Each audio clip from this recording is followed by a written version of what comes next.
Welcome to part 2 of the Black Desert Private Server Progression Guide. In part 1 of the guide, we went over how to get started in game ZBD, covering basic tips and starter tips. If you haven't watched that video, I highly recommend you watch it before this one, the link's in the description.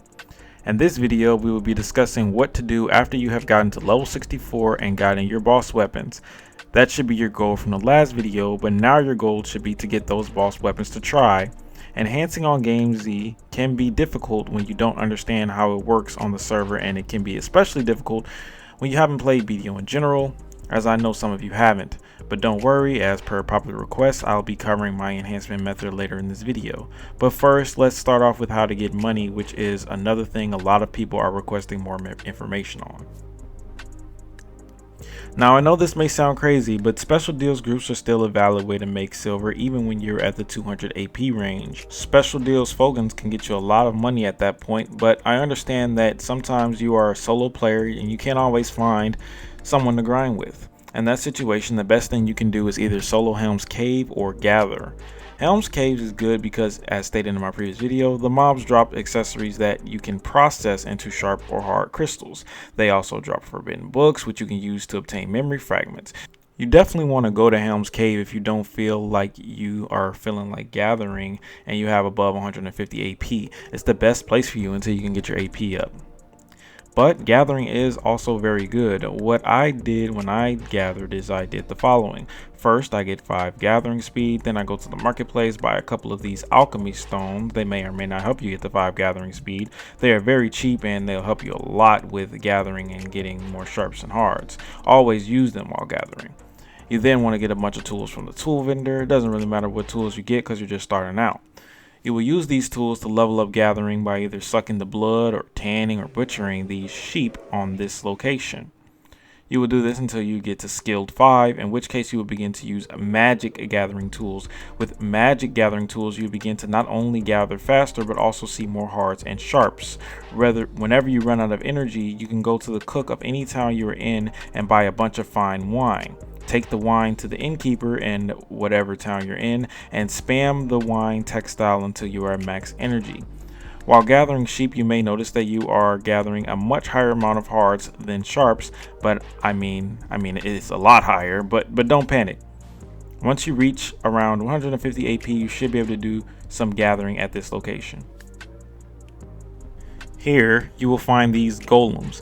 They are much tankier than sheep and also actually fight back, but in exchange, they offer a higher yield of sharps without the need of a gathering tool. You can only get sharps here, so if your sharp supply is getting low, come here.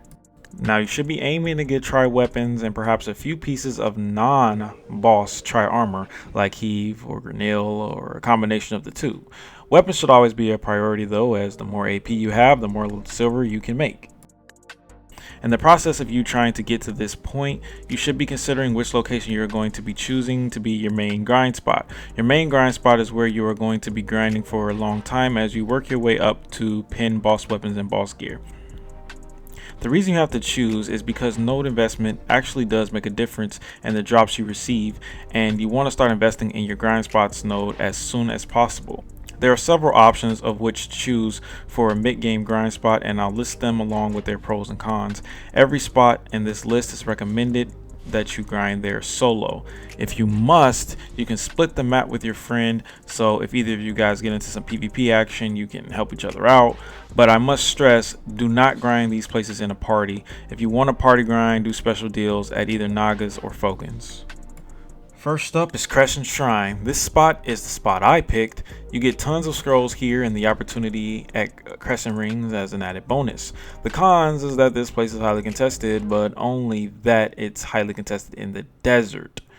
This means that not only if you decide to flag up on someone, you run the risk of being sent to prison for doing so. Also, because it's in the desert, it can be a pain to get back and forth. But other than that, this is a great spot to make your main spot. The next spot is Basilisk Den. This spot is great if you can clear fast and know the proper rotations. You can get scrolls here and Basilisk Belt, which sell for a ton on this server.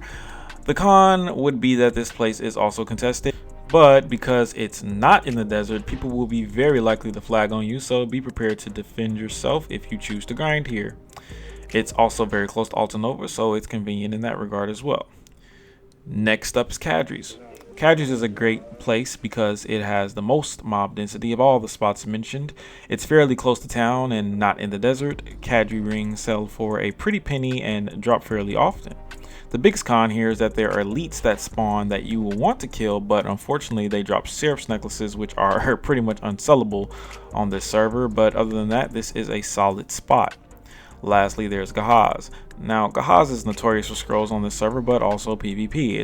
It's close to a town, which is nice, but the biggest drawback is that it doesn't have a rare accessory drop, which makes it a lot less profitable than the other locations have the potential to be. It also has elites just like Cadres, which also drop worthless Seraph necklaces just like Cadres elites. I wouldn't recommend Gahaz unless you are really desperate for memory fragments or you really like the place, but even then it's just not worth it in my opinion. So you can choose whichever of these spots you like and start investing energy into the spots' respective nodes as often as you can. Also, pay attention to the weekend events. Every weekend, GameZ has different events that affect the server. But every single weekend there is always the Red Battlefield event where Red Battlefield rewards are doubled. Make sure you take advantage of these events whenever you can. The Enchant event happens every third weekend and greatly increases your chances of success on Enchant. I've gotten all my pins during that event, so don't be afraid to save up mats until the event occurs to greatly increase your chance of success. If you need to find out when the next event is going to occur, all you need to do is check the Discord and you can find the information there. Remember, it's every third weekend for the Enchant event. Once you've made it to full pin weapons, you should now shift your focus to getting boss armor. But before I go any further, I must make sure you understand that boss armor will be much difficult for you to obtain than boss weapons.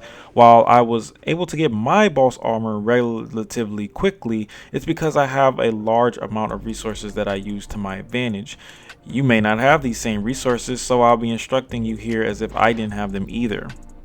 First thing you want to do is save up a lot of silver, at least 2 billion. Then you want to get at least 100 maximum energy, more if you can. Then you do the same wine strategy we mentioned earlier every time you go to the night vendor. This will allow you to go to the night vendor infinitely until the night vendor is over with, and if you're lucky, you'll get a few boss items from this. Understandably, some of you won't get boss armor from this strategy and will prefer a more consistent way to farm for each piece, in which case I would recommend farming Serendia Shrine. At Serendia Shrine, each mob has a very high chance to drop summon Muskin scrolls. When you have a bunch of them, you can summon Muskin and hopefully get a pair of shoes from him. It's best to do this kind of thing in bulk and with a group of people who all have the scrolls, because each scroll has a chance to drop the boots on Muskin's death. You can also do the same for Gaiath at Catfish or Manchas and Beg at Giants. Be warned, when I farmed for Muskin boots on my original account, it took me well over 200 scrolls to get my pair, but I also know people who got them in less than 50, so yeah, RNG is RNG as per usual, but I'm just giving you this option should you decide you want to do it.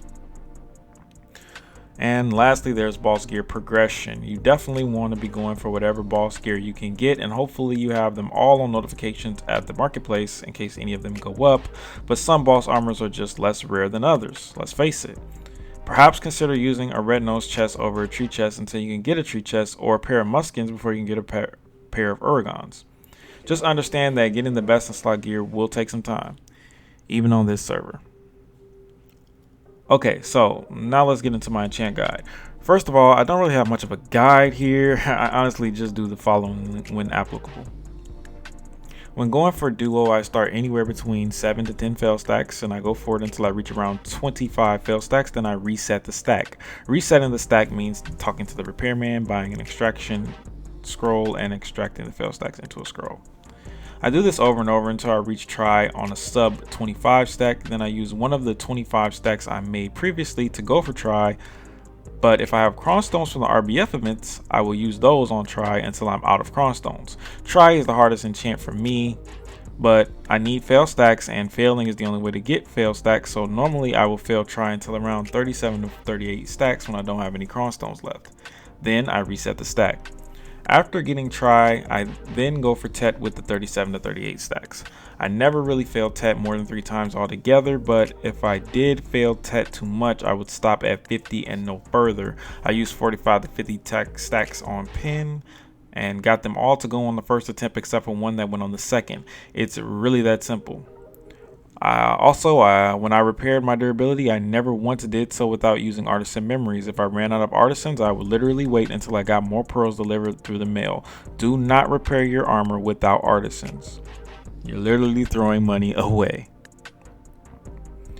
Okay, so let's talk about horse training really quickly. We went over the basics in part 1, but you definitely want to start ramping things up now.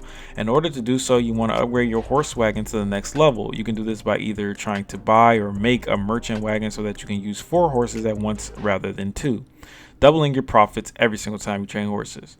Merchant wagons do run out of stamina eventually, but they can still be used even after that point. They will just be much slower, but not as slow as using the 2-horse wagon. But remember, you still kind of want to focus on getting one with stamina though, if yours runs out. So, in essence, this part of the game will require the most patience of all, but after you surpass this point, you will start to snowball hard. Once you've gotten to around Try to Tet, full boss armor, and full Pin boss weapons, you are ready to begin the in-game grind. You will be able to make well over 300 million silver per hour at that point and start the long road to Pin accessories. But all of that will be covered in part 3, so be ready for that video when it comes. Thanks for watching. Peace.